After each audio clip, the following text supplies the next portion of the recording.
Bugün çisla kaç ki ben 23. yıl 12. ayın 19. günü. Hepteki seyşembe vatandaş. Endiki leksiye bu. Haber içindeki haberinin cevheri. Leksiye içindeki leksiyenin cevheri. Makalı deseniz yani şundak cevheri deyip ben şuna karayım. Siz anlap boğandayken bir kulağınız çıkırsınız vatandaş. Çislan deyip olduk ya bugün günü seyşembe. 12. ayın 19. günü vatandaş. Karakteri intayın eğri siyasi hareket. Amerika yeni kanun layığı makullap. Jungo, Hong Kong yani Şangan, Macao yani Oman, Katarlık caylanı, devlet ve caylanı mundak ayrıdı. Mavzulu haber 12. ayının 18. günü Hong Kong 01 gazetede ve Erken Asya'nın Xitay Til programısı ilan kılındı. Haber mundak başlandı. Jungo Paras Şangan yani Hong Kong 01 gazeti mundak haber kıldı. Amerika Koşmuş Ştatları Avam Palatası 12. ayının 14. günü 2024 yıllık devlet müdafiyesiga hukuk beriş kanun layihasi ma'qulladı. Bu kanun layihaning mazmunida Jungo quruqligi, Şangan yani Hong Kong, Oman yani Macao qatorliq devlet ve rayonlar chet el düşman kuchlari deb qaraladi, deb ayırdı.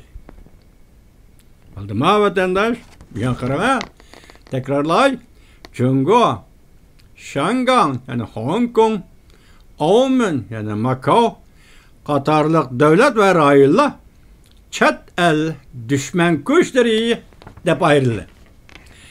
Jungo quruqligi, Hong Kong, Macao to'g'ridan to'g'ri chet el düşman kuchlari qatoriga kirgizildi.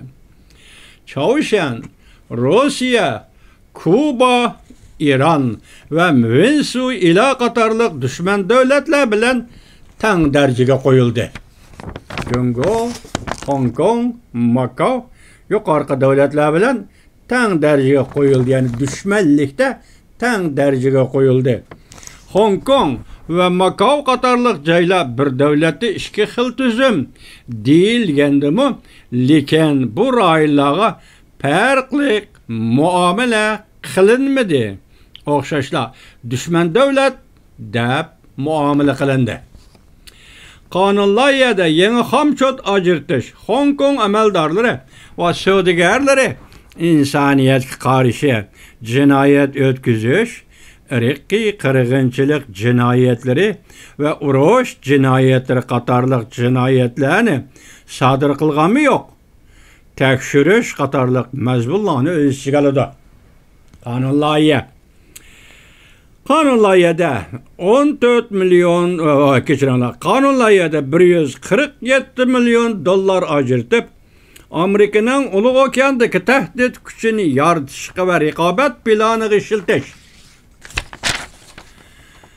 Endi Tinch okean qo'mondonligining harakat qitim soni va ko'lamiga ishlatib, Jungoning bu rayonda kun sayin esh berayotgan kengaymichilik kuchiga taqobil turish qaror qilindi. Qonun loyihada Amerika Qo'shma Shtatlar Davlat Majlisi Kengash palatasi ham devlet müdafiyasi hukuk berish qonun loyihasini ma'qulladi. Navbatda Prezident Joe Bidenning imzo qo'yib rasmiy qonunga aylantirishini kutib turibdi. Yuqori qonun loyihasini Prezident Joe Biden imzo qo'yib rasmiy qonunga aylantirishni kutib turibdi. Davlatlik siyosat tadqiqot fondining muavin tadqiqotchisi Li Jingshu bu Şangan 1'de ilan kılınan qaraganda bu Li Jingshu degan Jungo davlatlik tadqiqot Jungo davlatlik muavin tadqiqotchi Li Jingshu bo'lib hisoblanadi. Kanun layihede tüncü bulup Şanghan yani Hong Kong, Oman yani Macao qatarlıq rayonlarni chet el düşman kuchları qatoriga kirgizganligi Amerika Qo'shma Shtatlar Davlat Majlisi Avam Palatasining bu ish yani yuqorqi düşman kuchlar qatoriga kirgizganligi odatdan tashqari bir ish. Bu harakat Amerika Davlat Majlisining endi ovozini yuqori ko'tarib Jungo bilan umumiyuzlik qarshilashadiganligini ko'rsatib berdi. Bosh jamlani bir takrorlab o'tay. Bu harakat Amerika Davlat Majlisining endi ovozini yuqori ko'tarib Jungo bilan umumiyuzlik qarshilashadiganligini ko'rsatib berdi. Lekin shu mundaq ko'rsatdi. Amerika karşı Jungo bilan to'qnashmaymiz, munosabatlarimizga muhofazat kunligi yasaymiz desimi, Amerikaning yanala harbiy jihatda Jungoni cheklashdan voz kechmay tayyorlik qilayotganligini ko'rsatib berdi. Shunlashqa qaraganda Hong Kong, Şanghan ve Macao, Oman düşman davlat rayonlar qatoriga kirgizilganligi odatdan tashqari bir ishda. Ko'rib o'tdingiz, vatandosh qarab turing. Raqobatchi hozirgacha atalishi yana prezident Joe Biden aqsirayga kirgandan boshlab raqobatlashimiz, hamkorlashganda hamkorlashimiz yoki dushmanlashganda dushmanlashimiz deydigan shunda 3 prinsip bilan Aqsaray kirgan edi. U vaqt Jungoning ismi va Jungoga berilgan xarakter raqobatchi. Hozir ko'rdingiz, mana 12-oyning 14-kuni davlat mudofaasiga huquq berish qonun loyihasida keng mazmunlar ichida to'xtalib, oxiri Jungo, Şanghan, Hong Kong, Macao, Oman davlat rayonlar chet eldagi dushman kuchlardir. Kimga albatta Amerika kuchi aytganda dushman kuchlardir. Qonun loyihasida shunday ko'rsatildi. Bu yerda Şanghan, yani Amerika Qo'shma Shtatlari hukumati davomli ko'ngil biladi Şanghanning kishilik huquq masalasiga va boshqa masalalarga. Bu yerda gap hozir Amerika Qo'shma Shtatlar Davlat Majlisining Avam Palatasi bu qonun loyihasini ma'qullash orqali Şanghan xalqini, Hong Kong xalqini nazardan soqit qilayotgani yo'q vatandoshim. Hozir Hong Kongga kim hukmronlik qilyapti? Jungo Kompartiyasi. Uning hozir hukmroni Ma'mur rayon boshlig'i kim? Li Jiaqi. Hozir Xi Jinping aytgan odam. Hong Kongda Şanghan'da yo'l qo'yilgan davlat bexatarlik qonun loyihasi kimning? Jungo Kompartiyasi. Hozir mushu sifatdagi, mushu rejimdagi, mushu ma'muriyatdagi hukmronlik doirasidagi Şanghan, yani Hong Kong bugun endi hozir bu qonun loyihasida dushman rayonga ayrildi. Jungo o'zi dushman davlatga ayrildi. Macao mu yani Oman mu xuddi shuningga o'xshash dushman rayonga aylandi. Ben dedim sizga vatandosh tunuga raqobatchi edi, bugun dushmanga aylandi. Ochiqlandi, oydinlashdi. Yani o beket konkretlashdi. Kim? Jungo degan bu beket, Jungo degan bu davlat Amerikaning oldida nima bak kim? Amerika uchun nimadan darak beradi? Dushman. Endi ishlar yuqori baldaq ko'tarilib ketdi vatandosh. Endi bu qonun loyihaga navbatda prezident Joe Biden imzo qo'ysalar qonun. Demak, imzo qo'yganda keldi shu qonun bo'yicha Jungoga dushman bo'lsang dushmanchi muomala qilish. Har ikki siyosat Amerikada tashqi siyosatda o'zgarish bo'ladi deganda 3-4-5 kun burun sizlarga so'zildi-ku. Siyosat negizida o'zgarib ketadi.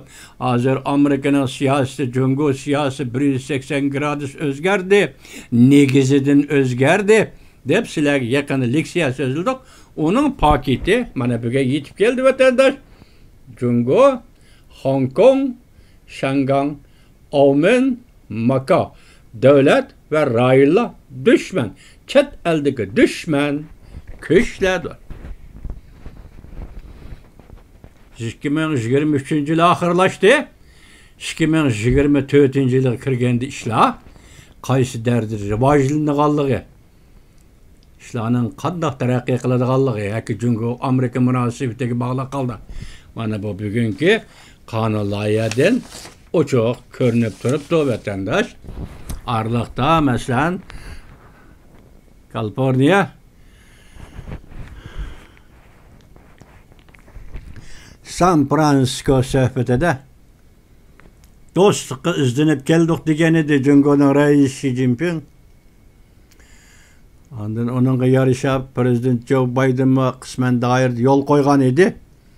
Yani kişiler onu tasvirlegende yoki tariflegende Jungo Amerika münasebetinin şirin ayları qayergacha boradi deganda İmam Medrese Efendi ya bir hafta yaş gaplar degan edi. O gaplar allaqachon isbotlanib bo'ldi. Endi bugun kuni kelganda Jungo Amerika münasebetinin şirin ayları bu şirin aylar qayerdan qayergacha boradi? Jungo Amerika münasebetinin kelgusi taraqqiyoti qandoq bo'ladi degan savol nazaridagi iboralar va savollar bugun sizga oydinlashdi. Qonun loyihasi shundoq ma'qullandi. 2023 yili oxirlashdi. 2024 yili Amerika siyosatda nima ishlarni qiladi? Davlat majlisi qonun tuzishda yani nima ishlarni qiladi Jungo munosabatlik. Qisqasi 2024 yil Jungo Kompartiyasi uchun herkes yaxshilikdan direkt bermaydi vatandaşa. Jungo Kompartiyasiga yaxshilikdan direkt bermaydi ekan, ondaqda avval shu hukmronlik qilayotgan Jungo xalqi va shu Jungo Kompartiyasi hukmronligidagi mustamlika Uyg'uriston, mustamlika Tibet bu qatorliq rayonlarga endi Jungo Kompartiyasi falokatga uchraganda bu rayonlarga tong nuri qandoq yetib keldi?